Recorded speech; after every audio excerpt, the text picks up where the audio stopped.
जय हिंद दोस्तों, welcome to the online study exam. दोस्तों आज से हम लोग जो है बीपीएससी द्वारा जो है 30 मई 2023 को जारी नवीनतम सिलेबस पैटर्न आधारित पर जो ये प्रैक्टिस सेट निकाला गया है, जो प्राथमिक विद्यालय कक्षा 1 से 5 तक दिया गया है। इसमें सामान्य अध्ययन के जो है 20 प्रैक्टिस सेट दिए गए हैं। कुल प्रश्नों की संख्या 120 है, कुल 120 अंकों के लिए। इसमें जो परीक्षा का पैटर्न पर दिया गया है, जो प्राथमिक गणित भी है, मानसिक क्षमता परीक्षण, समान जागरूकता, समान विज्ञान, पर्यावरण, सामाजिक विज्ञान, भारतीय राष्ट्रीय आंदोलन एवं भूगोल से इसमें प्रश्न दिए गए हैं। ये डॉक्टर विनीत कुमार सी यानी कि IAS एयर 49 के द्वारा जो है ये प्रैक्टिस सेट तैयार किया गया है। चलिए दोस्तों, आज के हम सेशन को शुरू करते हैं। आशा करते हो कि आप लोग अच्छे और स्वस्थ होंगे। तो चलिए हम आज के सेशन को शुरू करते हैं।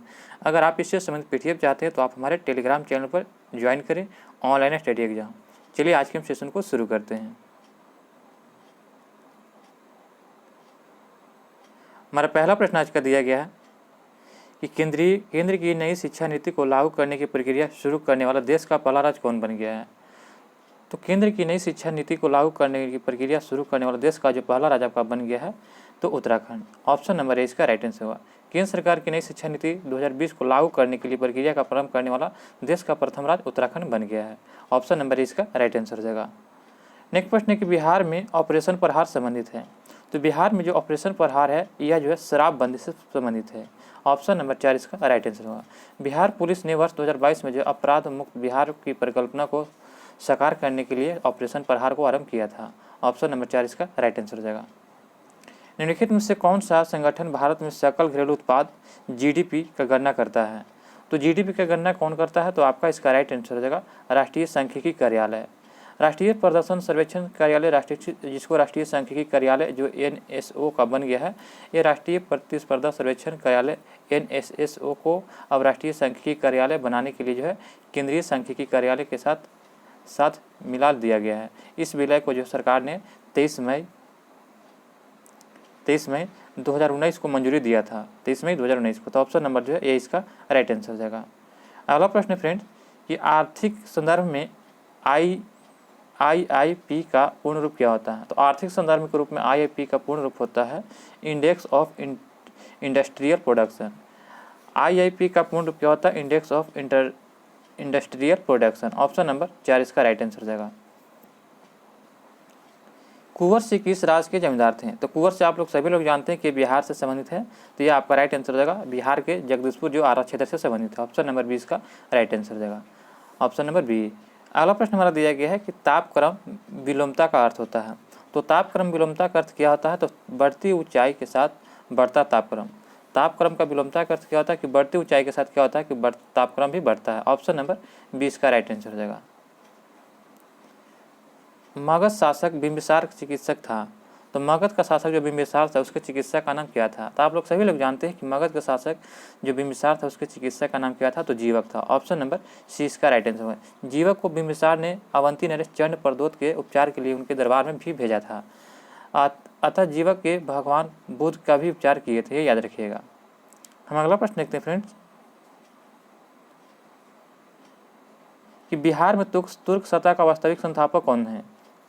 तो बिहार में पूछा गया कि तुर्क का वास्तविक संस्थापक कौन है, तो बख्तियार खिलजी। इब्न बख्तियार खिलजी जो है ये बिहार में तुर्क सत्ता का वास्तविक संस्थापक था। इन बख्तियार खिलजियों ने जो है 1193 से 1202 के ईस्वी तक बिहार में संपूर्ण पर अधिकार कर लिया था। 1193 से 1202 ईस्वी तक जो है इन्होंने तुर्कों ने बिहार पर अधिकार कर लिया था। और जो है इसी दौरान इसने जो है अपनी नालंदा विश्वविद्यालय और विक्रमशिला विश्वविद्यालय को भी नष्ट करने में अहम भूमिका भी निभाया था। तो ऑप्शन नंबर 20 का राइट आंसर बख्तियार खिलजी। बिहार के प्रथम भारतीय गवर्नर कौन थे। तो बिहार के प्रथम भारतीय गवर्नर कौन थे, तो आपका इसका राइट आंसर हो जाएगा सत्येंद्र प्रसाद सिन्हा। सत्येंद्र प्रसाद सिन्हा जो है बिहार तथा उड़ीसा के प्रथम भारतीय गवर्नर जनरल ये 1920 से 21 के बीच रहे थे। ये लॉर्ड सत्येंद्र प्रसाद सिन्हा बने थे 1920 से 21 के बीच। ऑप्शन नंबर इसका राइट आंसर हो जाएगा। संथाल विद्रोह के नेता कौन थे। तो संथाल विद्रोह के जो नेता थे आपका सिद्धू एवं कान्हू थे। सिद्धू कान्हू जो थे ये 19वीं सदी के जनजातीय विद्रोह में संथाल विद्रोह के नेता थे। यह संथाल विद्रोह जो है 1855 से जो है 56 के बीच हुआ था संथाल विद्रोह, जिसमें सिद्धू कान्हू दो भाइयों ने जो प्रमुख भूमिका निभाए थे। इसमें जो 4 भाई थे, सिद्धू थे, कान्हू थे, चांद थे और भैरव थे। तो ये इसका राइट आंसर हो जाएगा ऑप्शन नंबर बी। सौरमंडल का प्रधान आकाशीय पिंड कौन है? तो सौरमंडल का प्रधान आकाशीय पिंड कौन हो जाएगा? तो आपका इसका राइट आंसर हो जाएगा, सभी लोग जानते हैं कि सूर्य है। सूर्य जो है सौरमंडल का प्रधान है, यानी मुखिया कहा जाता है। ऑप्शन नंबर 4 इसका राइट आंसर हो जाएगा। बृहस्पति फ्रेंड्स यह सबसे बड़ा ग्रह है। पृथ्वी जो एकमात्र ऐसा ग्रह है जिसपे जीवन संभव है, और शनि एकमात्र ऐसा ग्रह है जिसपे जो है यानी कि इसके भी किसी भी टुकड़ा को, शनि को जो है पृथ्वी पर अगर पानी में डाला जाए तो उसका क्या होता है टुकड़ा कि पानी में छला जाएगा, यानी कि उसका घनत्व तो क्या होता है पानी घनत्व से कम होता है, जिसके कारण जो शनि का हर एक टुकड़ा तैरने लगता है। अगला प्रश्न देखते हैं फ्रेंड्स कि द्वितीय बौद्ध संगीति का आयोजन किसके राजकाल में हुआ था? तो द्वितीय बौद्ध संगीति का जो है आयोजन जो है किसके शासनकाल में हुआ था? तो आप लोग सभी लोग जानते हैं कि द्वितीय बौद्ध संगीति का आयोजन किसके राजकाल में होता था? आपका इसका राइट आंसर हो जाएगा 12 के सी हो जाएगा, कालाशोक। चलिए दोस्तों इसको याद करते हैं। इसका ट्रिक याद करने का अकायक का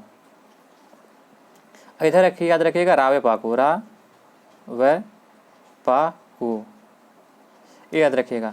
देखिए फ्रेंड पहला जो बौद्ध संगीत हुआ था प्रथम यह हुआ था यानी कि तो आज से अजातशत्रु हो जाएगा, यह राजगीर में हुआ था। आज से अजातशत्रु रस राजगीर में।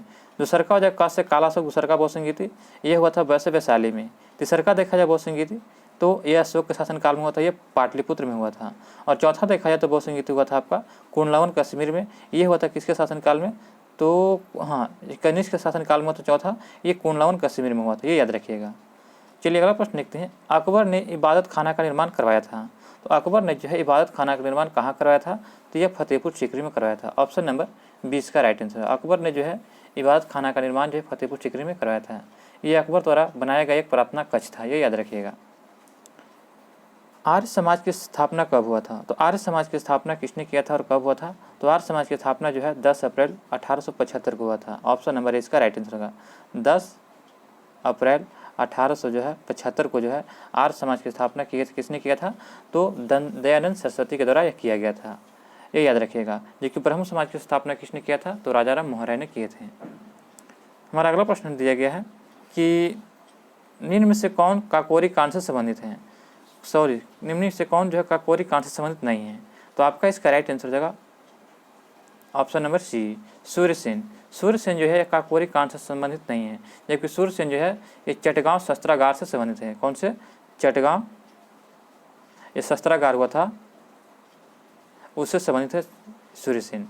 जबकि अस्फाकुल्ला का, राजेंद्र लोहड़ी और राम प्रसाद बिस्मिल ये सभी जो है काकोरी कांड से संबंधित हैं। काकोरी कांड देखा जाए फ्रेंड तो ये जो है 9 अगस्त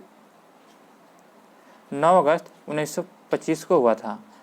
9 अगस्त 1925 को हुआ था, जिसमें एक जो है कार एवं ट्रेन, ये कांड जो है ट्रेन के लूट से जुड़ी हुई घटना है, ये याद रखिएगा। अगला प्रश्न देखते हैं। भारतीय संविधान का कौन सा भाग मौलिक अधिकार से संबंधित है? यहाँ पर देखा गया फ्रेंड्स कि मौलिक अधिकार और मौलिक कर्तव्य में तो आप लोग को कन्फ्यूजन होता होगा। जैसे लिखते हैं मौलिक अधिकार,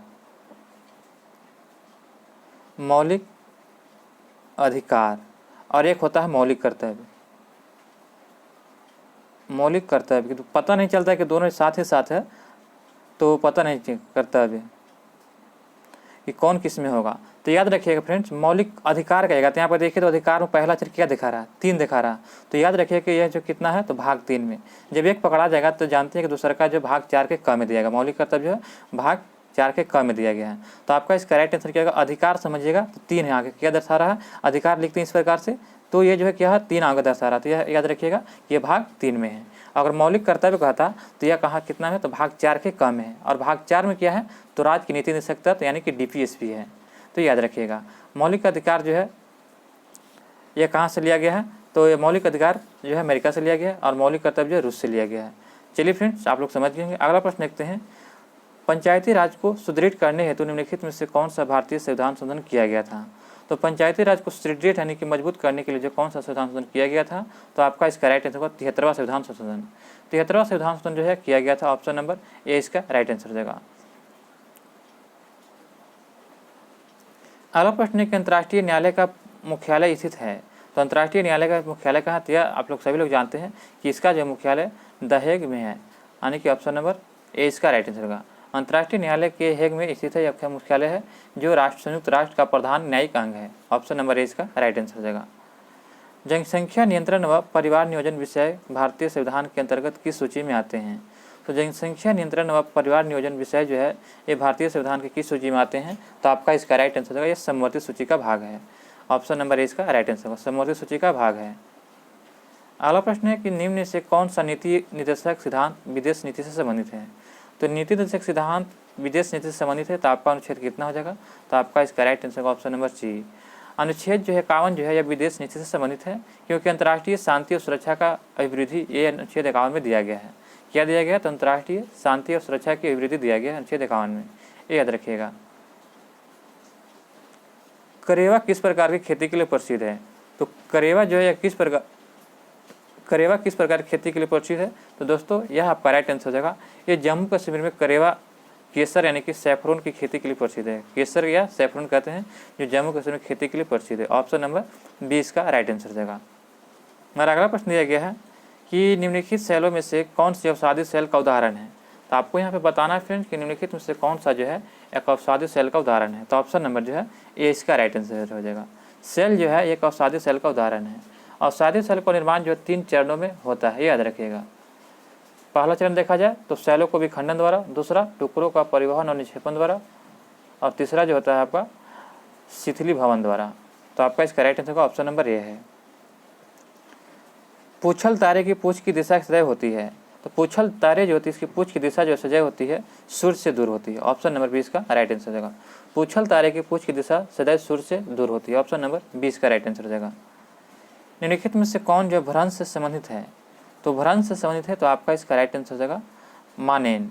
मानेन जो है भ्रंश से संबंधित है। ऑप्शन नंबर सी का राइट आंसर हो जाएगा। निम्नलिखित में से कौन जो है उष्णकटिबंधीय मरुस्थल नहीं है? तो उष्णकटिबंधीय मरुस्थल नहीं है, तो आपका इसका राइट आंसर गोबी। गोबी जो है यह उष्णकटिबंधीय मरुस्थल नहीं है। गोबी कहाँ है? ये मंगोलिया में है, ये ठंडी मरुस्थल है। ऑप्शन नंबर ए इसका राइट आंसर हो जाएगा। जबकि अर्निया, कालाहारी और अटकामा जो है ये सभी जो है उष्णकटिबंधीय मरुस्थल है। अगला प्रश्न देखते हैं फ्रेंड्स कि निम्नलिखित में से कौन सी शिक्षण सहायता सामग्री महाद्वीपों के अनुपातिक क्षेत्र एवं आकार को दर्शाने के में सर्वाधिक उपयुक्त होता है? तो आपको बताना है कि निम्नलिखित में से कौन सी शिक्षण सहायक सामग्री महाद्वीपों के अनुपातिक क्षेत्र एवं आकार को दर्शाने में सर्वाधिक उपयुक्त होता है? तो आपका इसका राइट आंसर हो जाएगा option number A globe.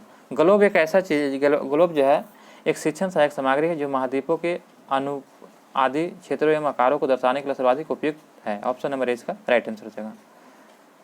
Bharat में प्रथम कोयला खान कहाँ खोदी गई थी? तो भारत में प्रथम कोयला खान जो है आपको रानीगंज में खोला गया। कहाँ पे? तो रानीगंज में। भारत में प्रथम कोयला का खान दामोदर नदी के तट पर जो है रानीगंज यानी पश्चिम बंगाल में है, जहाँ पे जो है कोयला का खान खोला गया था। यह जो है 1774 में वाणिज्यिक स्तर पर कोयला खान प्रारंभ किया गया था। ऑप्शन नंबर जो है 20 का राइट आंसर होगा। रानीगंज कहाँ है? पश्चिम बंगाल में। भारत की जनगणना 2011 के अनुसार सबसे अधिक अनुसूचित जाति कौन है?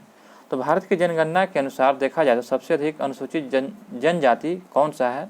तो आपका इसका राइट आंसर किया जाएगा। तो option number C Bhil. Bhil जनजाति जो है यह भारत की जनगणना 2011 के अनुसार सबसे अधिक जनजाति भील हो गया। उसके पहले था गोंड था। पहले तो क्या था? तो पहले गोंड था, बाद में क्या हो गया? भील हो गया। तो ऑप्शन नंबर सी इसका राइट आंसर हो जाएगा। यू आकार की घाटी का निर्माण होता है। तो यू आकार की घाटी दोस्तों ये कहाँ बनता है? तो सभी लोग जानते हैं कि यू आकार की घाटी जो है यह हिमनद में होती है। हिमनद नदियों के द्वारा होता है। ऑप्शन नंबर जो है 4 इसका राइट आंसर हो जाएगा, ये याद रखिएगा। अगला प्रश्न है कि बिहार राज्य का कुल भौगोलिक क्षेत्रफल कितना है? तो सभी लोग जानते हैं कि बिहार राज्य का कुल भौगोलिक क्षेत्रफल कितना है। तो आपका इसका राइट आंसर होगा ऑप्शन नंबर सी 94,163 वर्ग किलोमीटर। ऑप्शन नंबर जो है सी इसका राइट आंसर हो जाएगा। जबकि इसकी कुल जो संख्या देखा जाए तो 10, 40, 99, 452 है, यानी कि 10,40,99,452 इनकी बिहार की जनसंख्या है। जबकि क्षेत्रफल देखा जाए तो 94,163 वर्ग किलोमीटर है। नेक्स्ट प्रश्न हमारा दिया गया है, प्रश्न नंबर 31 है कि राजपूत पेंटिंग के लेखक कौन है? तो राजपूत पेंटिंग के लेखक कौन है? तो आनंद के कुमार स्वामी। आनंद के कुमार स्वामी जो है ये राजपूत पेंटिंग के लेखक हैं। लोक कला का संबंध है, तो लोक कला का संबंध किससे है? तो क्षेत्रीय कला से। लोक कला एक ऐसा कला है जो क्षेत्रीय कला है। ऑप्शन नंबर जो है 4 इसका राइट आंसर हो जाएगा। क्योंकि सामान्यतः जनमान के बीच व्यापक कला के विभिन्न रूपों में प्रकृति स्थानीय होती है, जैसे कि बिहू भी एक लोक नृत्य है और झिझिया भी एक लोक नृत्य है। तो ऑप्शन नंबर 4 इसका राइट आंसर हो जाएगा। ज्यामितीय डिजाइन कहते हैं किसको? तो ज्यामितीय डिजाइन उसे कहते हैं जो ज्यामितीय आकारों से बनी आकृति होती है। जो ज्यामितीय आकारों से बनी आकृति होती है उसे हम लोग जो ज्यामितीय डिजाइन कहते हैं। ऑप्शन नंबर जो है 20 का राइट आंसर हो जाएगा। एपन का संबंध किस राज्य से है? तो एपन है जो फ्रेंड्स यह आपका जो है उत्तराखंड से संबंधित है। एपन का संबंध कहाँ से? उत्तराखंड से। ऑप्शन नंबर 30 का राइट आंसर हो जाएगा। हिंदुस्तानी संगीत में श्रुतियों की कुल संख्या मानी गई थी। तो हिंदुस्तानी संगीत में श्रुतियों की कुल संख्या कितनी मानी गई है? तो आपका इसका राइट आंसर हो जाएगा 22। ऑप्शन नंबर जो है 4 इसका राइट आंसर है। हिंदुस्तानी संगीत में श्रुतियों की कुल संख्या 22 है। खेल दिवस कब मनाया था? सभी लोग जानते हैं खेल दिवस जो है मेजर ध्यानचंद के जन्मदिन पर मनाते हैं। तो आप लोग सभी लोग जानते हैं कब मनाते हैं। तो आपका इसका राइट आंसर होगा ऑप्शन नंबर बी 29 अगस्त को। 29 अगस्त को जो है खेल दिवस जो है मेजर ध्यानचंद के जन्मदिन पर मनाते हैं। ऑप्शन नंबर 20 का राइट आंसर हो जाएगा। योग के संबंध में प्रमुख ग्रंथ योग दर्शन के लेखक कौन है? तो योग के संबंध में प्रमुख ग्रंथ योग दर्शन के लेखक कौन है? तो आपका इसका राइट आंसर हो जाएगा ऑप्शन नंबर ए महर्षि पतंजलि जो है यह योग दर्शन के लेखक है। ऑप्शन नंबर ए इसका राइट आंसर हो जाएगा। जीन नामक प्रोटीन किस फसल से संबंधित है? तो जीन नामक जो है प्रोटीन जो है ये आपका जो है मक्का से संबंधित है। ऑप्शन नंबर ए इसका राइट आंसर होगा। जीन नामक प्रोटीन जो है मक्का की फसलों से संबंधित है। ऑप्शन नंबर ए इसका राइट आंसर हो जाएगा। गाय की कौन सी नस्ल दुक्का जी उद्देश्य है? तो दुक्का जी उद्देश्य है तो आपका इसका राइट आंसर हो जाएगा। गाय की जो है थारपारकर एक नस्ल होती है।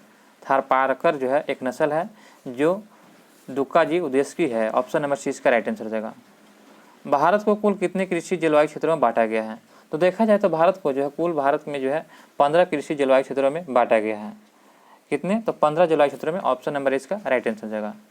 प्रमुख जलवायु के संदर्भ में एक भूमि की इकाई है जो एक निश्चित सीमा के अंदर फसलों की किस्मों एवं जोतने एवं बालों की उपयुक्त होती है। जोतने वालों की एक उपयुक्त होती है, ये याद रखिएगा। ऑप्शन नंबर इसका राइट आंसर हो जाएगा।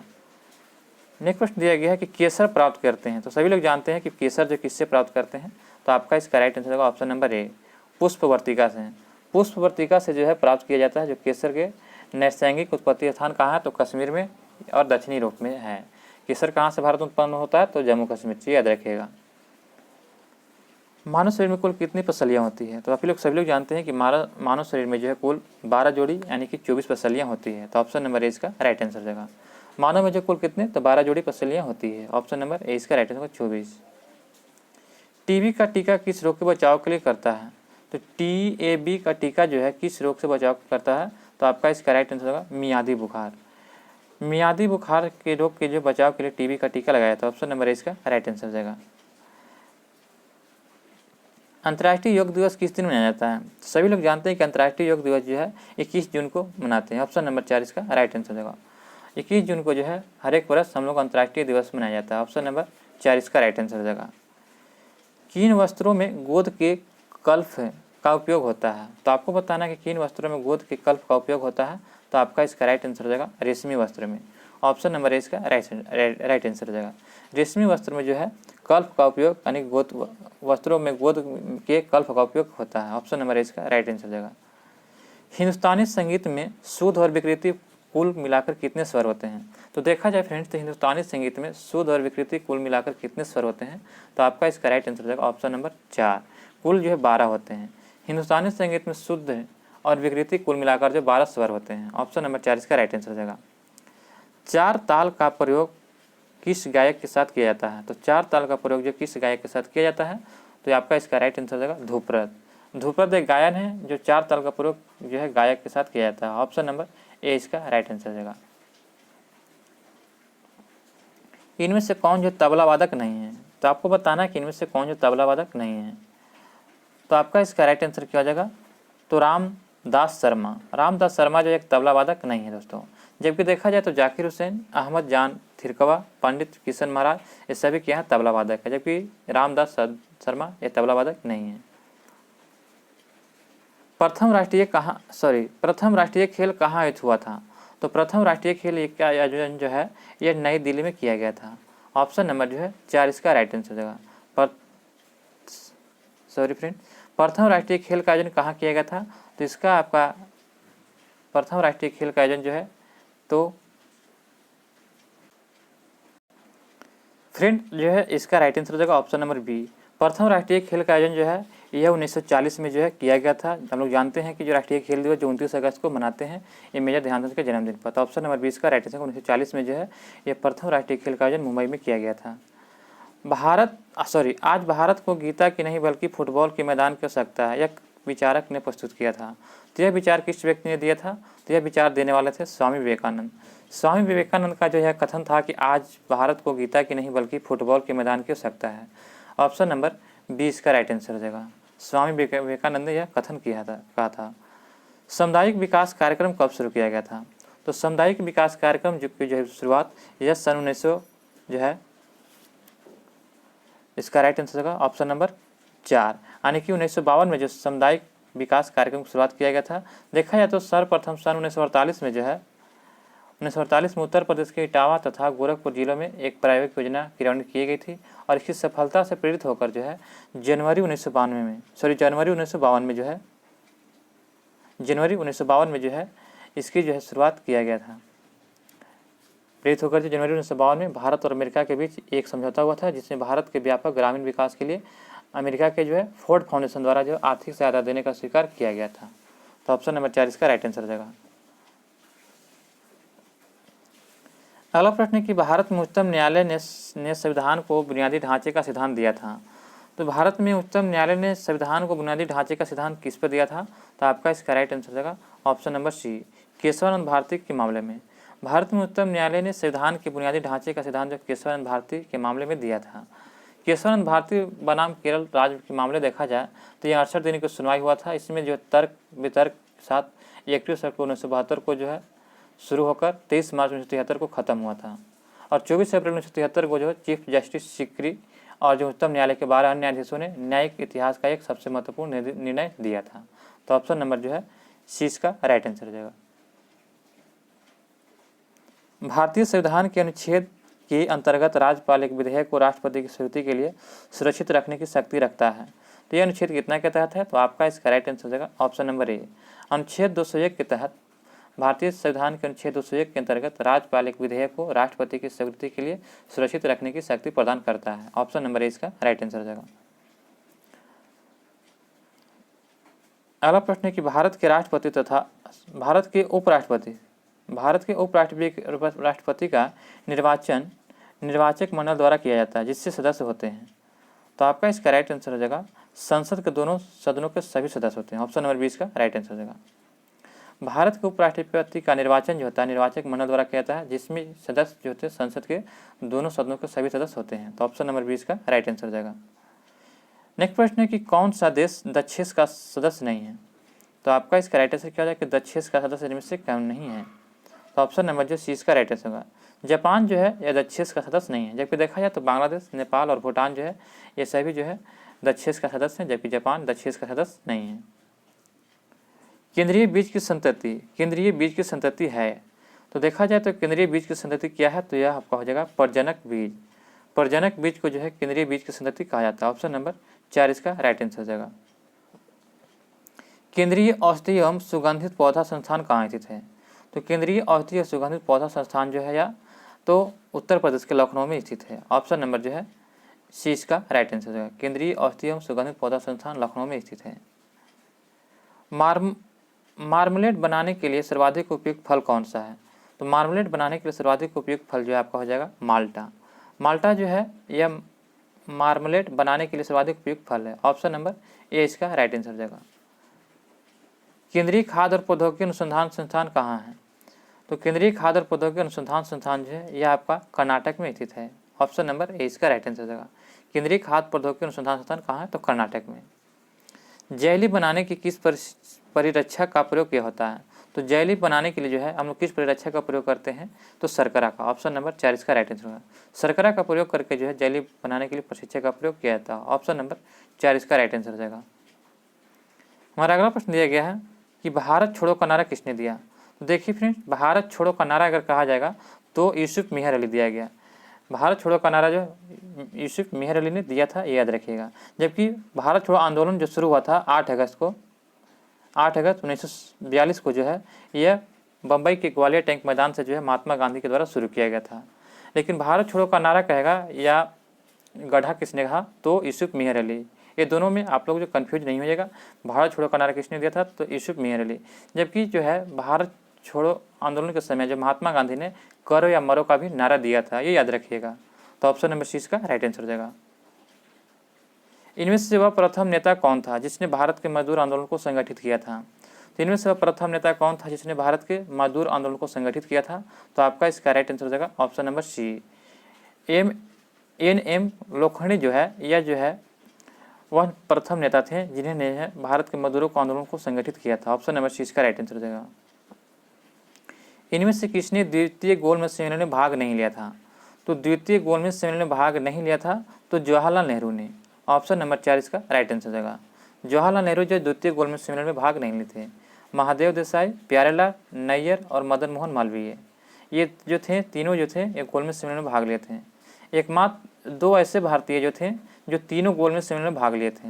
एक थे कौन थे? तो यानी कि जो है भीमराव अम्बेडकर, बी आर अम्बेडकर जो थे तीनों गोलमेज सम्मेलन में भाग लिए थे। एक और व्यक्ति का नाम बताइएगा फ्रेंड्स, आप हमें कमेंट बॉक्स में जरूर बताइएगा कि दूसरे व्यक्ति कौन थे जो तीनों गोलमेज सम्मेलन में भाग लिए थे। आप प्रश्नों का हमें जवाब कमेंट में जरूर लिख के बताइएगा। अगला प्रश्न देखते हैं, इनमें से कौन जो सबसे कम आयु में भारतीय राष्ट्रीय कांग्रेस का अध्यक्ष बनने वाले थे व्यक्ति हैं? तो सबसे कम उम्र में देखा जाए तो भारतीय राष्ट्रीय कांग्रेस का अध्यक्ष बनने वाले व्यक्ति कौन है? तो अबुल कलाम आज़ाद। ऑप्शन नंबर 20 का राइट आंसर हो जाएगा। भारतीय राष्ट्रीय कांग्रेस की स्थापना जो है यह 28 दिसंबर 1885 को हुआ था जिसके ह्यूम के द्वारा किया गया था, जिसके प्रथम अध्यक्ष देखा जाए तो बमेश चंद्र बनर्जी को बनाया गया था। और यह जो प्रथम जो है यह कांग्रेस का गठन कहाँ किया गया था? तो मुंबई में किया गया था, जबकि इसका प्रस्ताव कहाँ था? तो पुणे में था, जबकि वहाँ पर प्लेग होने के कारण जो है इसका जो है स्थानांतरण जो है मुंबई में कर दिया गया था, गोकुलदास तेजपाल संस्कृत महाविद्यालय में। तो ऑप्शन नंबर जो है 20 का राइट आंसर हो जाएगा। बेबल योजना किस वर्ष प्रस्तुत किया गया था? तो बेबल योजना को जो है प्रस्तुत किया गया था 1945 में। द्वितीय विश्व युद्ध में की ब्रिटेन मित्र राष्ट्रों के साथ विजय हुआ था। तत्पश्चात तत्कालिक भारतीय वायसराय बेबल जो है भारत के व्यापक गतिरोध को दूर करने के लिए जो है मार्च 1945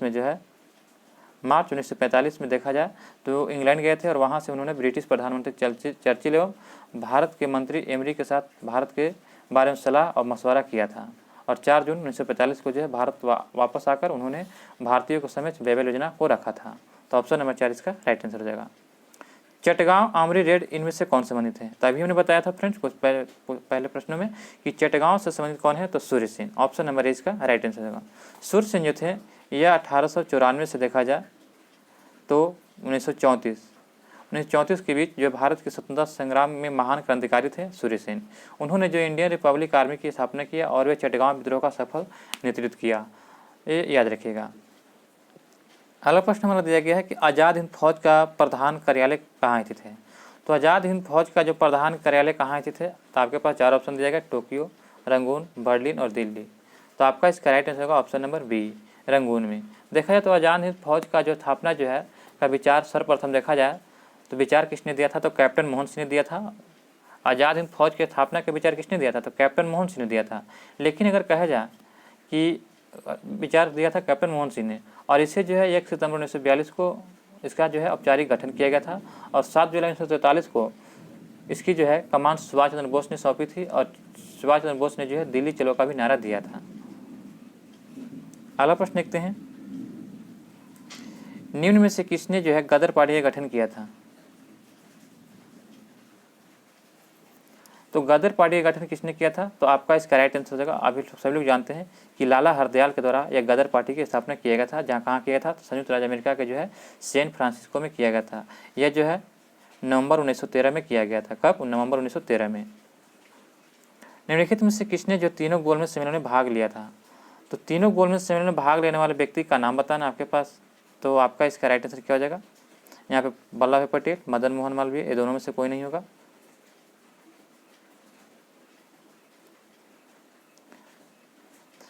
आपको यहाँ पे दिया गया बी आर अम्बेडकर।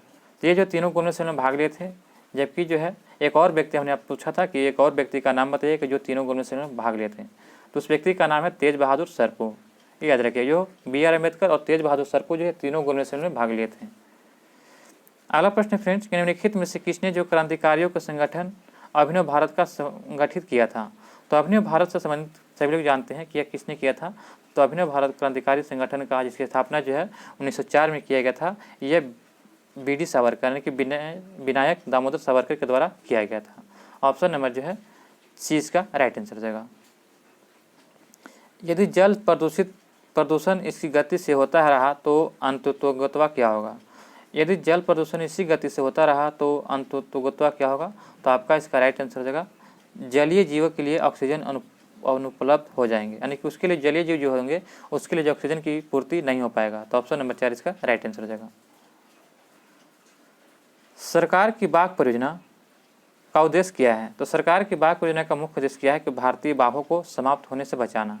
इसीलिए जो बाघ परियोजना को स्थापित किया गया था। देखा जाए तो 1 अप्रैल 1973 को जो है बाघ परियोजना लाया गया था। 1 अप्रैल 1973 को जो है बाघ परियोजना टाइगर प्रोजेक्ट की शुरुआत किया गया था। इस समय देश में जो कुल 25 अभयारण्य में बाघ परियोजना चल रही है। अगला प्रश्न देखते हैं, निम्नलिखित में से कौन पक्षी का महाद्वीपीय के नाम पर रखा गया है? तो निम्नलिखित में से कौन जो है पक्षियों का महाद्वीप के नाम पर जाना जाता है? तो आपका इसका राइट आंसर होगा ऑप्शन नंबर सी दक्षिण अमेरिका। दक्षिण अमेरिका महाद्वीप को जो पक्षियों का महाद्वीप कहा जाता है। अफ्रीका को जो अंध महाद्वीप तथा ऑस्ट्रेलिया को जो छोटा महाद्वीप कहा जाता है। तो ऑप्शन नंबर सी इसका राइट आंसर हो जाएगा। और सबसे बड़ा महाद्वीप जानते हैं कि यह एशिया महाद्वीप है।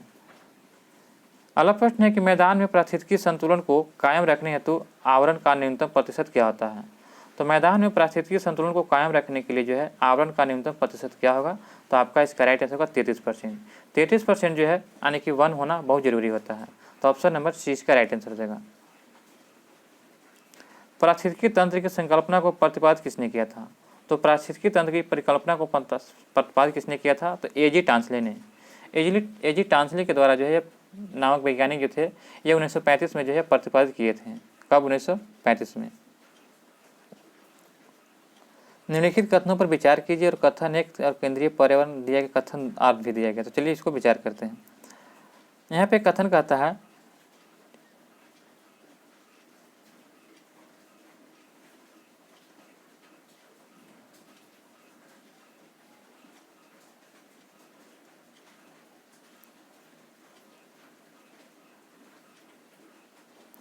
केंद्रीय पर्यावरण एवं वन मंत्रालय ने नवंबर 1998 में पुनः चक्रित प्लास्टिक थैलियों की समस्या से निपटने के लिए एक विज्ञप्ति जारी किया था। तो केंद्रीय पर्यावरण वन एवं मंत्रालय ने जो है 1998 में पुनः चक्रित प्लास्टिक थैलियों की समस्या से निपटने के लिए एक विज्ञप्ति जारी किया था। बिल्कुल सही है। आर कहता है कि यह विज्ञप्ति देश में पुनः चक्रित प्लास्टिक थैलियों के निर्माण पर रोक लगाती है। ये गलत है। यह जो है विज्ञप्ति जो देश में पुनः चक्रित प्लास्टिक के थैलियों के निर्माण पर रोक लगाती है, गलत है। तो ऑप्शन नंबर ए सही है, परंतु आर गलत है।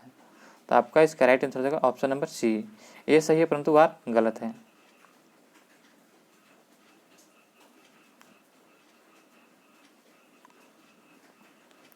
यहाँ पर अगला प्रश्न में दिया गया है, मिलान करने के लिए दिया गया है कि दिल्ली प्रशासन पत्तियों को जलाने पर रोक लगाने जा रहा है। दिल्ली प्रशासन जो है पत्तियों को जलाने पर रोक लगाने जा रहा है। यह घोषणा तब की गई जब शासन के कुछ क्षेत्र को यातायात मुक्त क्षेत्र घोषित किया गया। तो ये बिल्कुल सही है। आर कहता है कि दिल्ली में वाहन निकास से उत्पन्न प्रदूषण से अत्यधिक पत्तियों को जलाने से होता है। यह अत्यधिक पत्तियों को जलाने से नहीं बल्कि अधिक गाड़ियों के चलाने से होता है। तो ऑप्शन नंबर ए सही है परंतु आर गलत है। तो ऑप्शन नंबर इसका राइट आंसर हो जाएगा सी हो जाएगा। अगला प्रश्न हमारा दिया गया है कि निम्नलिखित में से कौन से जो है समपारिस्थितिकी के लिए नहीं सही है? तो समपारिस्थितिकी के लिए सही है। तो आपका इसका राइट आंसर क्या हो जाएगा? तो ऑप्शन नंबर बी। यह जैव समुदायों को जटिल पारस्परिक संबंधों को अध्ययन करते हैं। ऑप्शन नंबर बी इसका राइट आंसर हो जाएगा। यहाँ पे कथन है, कथन जो है यहाँ पे दिया गया। चलिए कथन को मिलान करते हैं।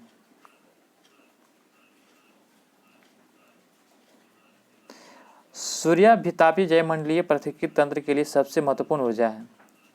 सूर्याभितापी जयमंडलीय पारिस्थितिकी तंत्र के लिए सबसे महत्वपूर्ण ऊर्जा है। बिल्कुल सही है। सभी लोग जानते हैं कि सूर्य जो है यह जो है जयमंडलीय पारिस्थितिकी तंत्र के लिए जो है महत्वपूर्ण ऊर्जा सूर्य से होता है।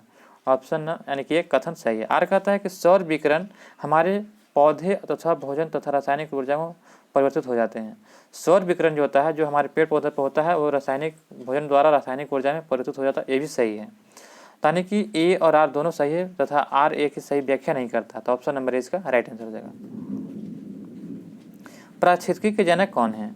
तो पारिस्थितिकी के जनक कौन है? तो ये अर्नस्ट हैक्ले। अर्नस्ट हैक्ले जो है यह पारिस्थितिकी के जनक हैं। ऑप्शन नंबर जो है ए इसका राइट आंसर हो जाएगा। जबकि देखा जाए तो सर्वप्रथम, जबकि पारिस्थितिकी तंत्र का शब्द सर्वप्रथम प्रयोग किसने किया था? तो एजी टांसले ने कब किया था? तो 1935 में। पारिस्थितिकी तंत्र कहा जाएगा तो एजी टांसले द्वारा 1935 में शब्द का प्रयोग किया गया था। जबकि पारिस्थितिकी के जनक या कहा जाएगा तो जर्मन वैज्ञानिक कौन है? तो अर्नेस्ट हैकेले। तो ऑप्शन नंबर ए इसका राइट आंसर हो जाएगा। हमारा अगला प्रश्न दिया गया है कि जीवमंडल आरक्षित परीक्षण क्षेत्र है। तो जीवमंडल आरक्षित परीक्षण क्षेत्र है कौन सा? तो आपका इसका राइट आंसर होगा ऑप्शन नंबर 4, आनुवंशिक विभिन्नता के कारण। जीवमंडल आरक्षित परीक्षण क्षेत्र है आनुवंशिक विभिन्नता से। ऑप्शन नंबर 4 इसका राइट आंसर हो जाएगा।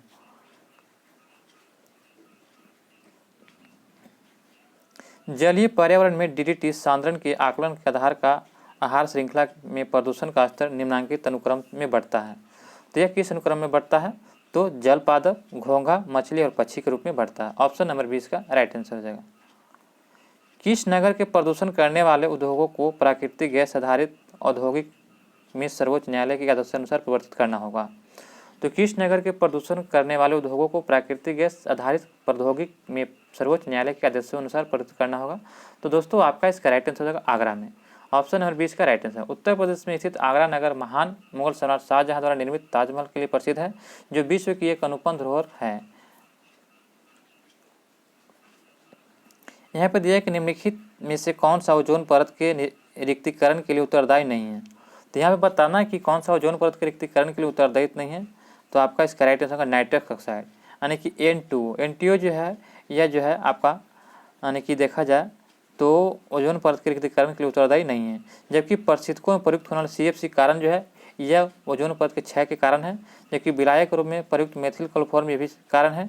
जबकि अग्निशामक में प्रयुक्त हैलोन 1211 जो है ये भी जो है उत्तरदायी होता है। जबकि जो है नाइट्रस ऑक्साइड जो है ये नुकसान पहुंचाने में काम ओजोन परत को नहीं करता, जबकि ये तीनों करते हैं।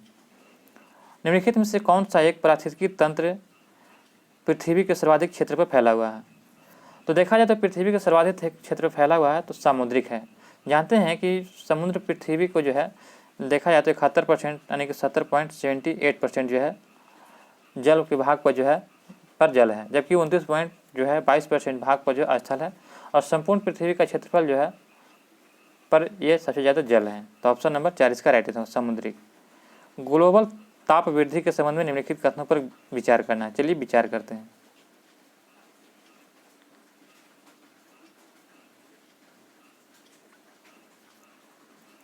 दिया गया कि ग्लोबल ताप वृद्धि का सबसे महत्वपूर्ण परिणाम यह है कि इससे ध्रुवीय बर्फ को टोपियों को पिघलने के बाद समुद्र की सतह में वृद्धि होती है। जब सभी लोग जानते हैं कि ग्लोबल में जब ताप बढ़ेगा, ग्लोबल वार्मिंग होगा, तो ध्रुव पर के जितने भी बर्फ हैं तो पिघलने लगेंगे। पिघलने से क्या होगा कि जितने भी पानी होंगे ध्रुव का बर्फ पिघल कर पानी हो जाएगा समुद्र में चला जाएगा। समुद्र में जाने के कारण क्या होता है कि समुद्र का जो है स्तर धीरे धीरे क्या होगा बढ़ेगा। समुद्र का स्तर बढ़ने के कारण जो है भूमि का स्तर जो क्या होगा यानी कि धरती कम जाएगा। तो ये सही कहा गया। 2 कहता है कि यदि ग्लोबीय ताप वृद्धि के तापमान स्तर पर नियंत्रण नहीं किया गया तो 2070 तक इस समुद्र की सतह का 1 मीटर तक बढ़ना संभावित है। ये भी सही दिया गया है कि अगर ग्लोबल वार्मिंग को कम नहीं किया जाएगा तो 2070 ईस्वी तक जो है यानी कि स्थल खंड में जो क्या हो जाएगा कमी हो जाएगा यानी कि 1 मीटर तक। 3 कहता है कि विश्व के समस्त मूंगे के द्वीप डूब जाएंगे। तो बिल्कुल सही है कि जैसे ही ग्लोबल वार्मिंग होगा तो छोटे छोटे द्वीप क्या होंगे जलमग्न हो जाएंगे, पानी का स्तर उठने लगेगा तो छोटे छोटे द्वीप क्या हो जाएंगे डूब जाएंगे। 4 कहता है कि संभावना है कि 2044 तक ईस्वी तक फिजी डूब जाएगा और समुद्र तल के बढ़ने से इस वर्ष तक नीदरलैंड पर एक गंभीर संकट छा गया। तो ये भी गंभीर संकट छा गया। तो ऑप्शन नंबर 4 भी सही है। तो इनमें से सभी सही हो जाएगा। तो ऑप्शन नंबर जो है ए इसका राइट आंसर हो जाएगा। 1 2 3 4। अगला प्रश्न हमारा दिया गया है फ्रेंड कि दिए गए कथनों को निष्कर्ष और ध्यानपूर्वक पढ़े और मान्यता को दिए गए हैं। तो चलिए यहाँ पे कथन दिया गया। तो यहाँ पे फ्रेंड्स यहाँ पे रीजनिंग का प्रश्न आ गया। आपको जो है 88 दिया गया है कि निम्नलिखित में से कौन सा एक वृक्ष जो कभी सामाजिक वानिकी में लोकप्रिय था अब यह पारिस्थितिकी आतंकवादी माना गया है? तो यह आपका राइट आंसर क्या हो जाएगा? तो ऑप्शन नंबर 4 यूकोलिप्टस। यूकोलिप्टस जो है यह सामाजिक वानिकी का प्रसिद्ध वृक्ष यूकोलिप्टस जो है कागज उद्योग और दवा निर्माण में सहायक होने के कारण अत्यधिक मात्रा में लगाया जाता है और भूमि के नीचे का अत्यधिक जल अवशोषण और उर्वरा शक्ति को कम करने का भी काम करता है। इसीलिए जो पारिस्थितिकी आतंकवादी माना गया है। ऑप्शन नंबर 4 इसका राइट आंसर हो जाएगा। निम्नलिखित में से कौन जो है अम्ल विष्ट का कारण है? तो अम्ल विष्ट का कारण क्या हो जाएगा? तो आपका इसका राइट आंसर होगा option number C, sulphur dioxide. उद्योगों में यातायात के साधनों से जो है निकलने वाली गैसेज जैसे कार्बन डाइऑक्साइड यानी CO2, नाइट्रस ऑक्साइड NO2 और सल्फर डाइऑक्साइड यानी कि SO2 वायुमंडल में उपस्थित जलवाष्प की क्रिया करके जो है नाइट्रिक अम्ल बनाता है। तो ऑप्शन नंबर जो है सी इसका राइट आंसर हो जाएगा, यह हो जाएगा सल्फर डाइऑक्साइड। निम्नलिखित कथनों में जो है कौन से GDM के लिए सत्य नहीं है? तो GDM के लिए सत्य नहीं है, तो आपका इसका राइट आंसर क्या हो जाएगा? तो यह विकसित देशों को विकासशील देशों की परियोजनाओं में पूंजी लगाने को निषेध करता है, बिल्कुल सही है, यह जो है नहीं करता। तो ऑप्शन नंबर 4 इसका राइट आंसर हो जाएगा, सत्य नहीं है। 91 दिया गया है कि निम्नलिखित कथनों पर विचार करें और नीचे दिए कोट को सही चयन करें। प्राकृतिक पर्यावरण स्वच्छ होता है, तो प्राकृतिक पर्यावरण स्वच्छ होता है, यह प्राकृतिक पर्यावरण स्वच्छ होता है, यह जो है बिल्कुल सही दिया गया है। आर कहता है कि मानव क्रियाएं पर्यावरणीय प्रदूषण का कारण है, तो जो है आर कहता है कि मानव क्रियाएं पर्यावरणीय प्रदूषण का कारण है, तो ये भी आपका सही है। यानी कि ए और आर दोनों सही, लेकिन आर ए की सही व्याख्या नहीं करता, तो ऑप्शन नंबर ए इसका राइट आंसर हो जाएगा। दोस्तों यहाँ से जो मैथ रीजनिंग का प्रश्न आता है, दोस्तों यहाँ पे जो आपका प्रैक्टिस सेट नंबर 1 समाप्त होता है। आशा करता हूँ कि आपको यह वीडियो अच्छी लगी हो।